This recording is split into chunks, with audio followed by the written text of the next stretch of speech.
আসসালামু আলাইকুম এভরিওয়ান, কি অবস্থা সবার? আজকে আমরা কয়েক বন্ধু মিলে চলে আসলাম বাইরে খাওয়া দাওয়া করতে। আজকে আমাদের টার্গেট ছিল গ্রিল খাবো, অর্থাৎ মুরগির রোস্ট। তাই বাসা থেকে বেরিয়ে চলে আসলাম। বেশি দূরে ছিল না, এটা আমাদের এলাকার পাশেই।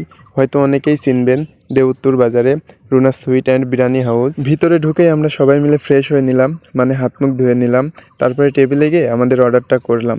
কিন্তু অর্ডার আসতে একটু লেট করছিল, এই জন্য সবাই মিলে পানি খাচ্ছিল আর সবাই তো টেনশনে পড়ে গেছিল। টেনশন করতে করতেই আমাদের অর্ডারটা চলে আসলো, কিন্তু অর্ডারটা আসার পরে আরও বেশি টেনশন শুরু হলো। কারণ একজনের রোস্ট দেখে পছন্দ হয়নি, ও তো রেগে গেছে, ওর নাকি রোস্ট ছোটো হয়েছে।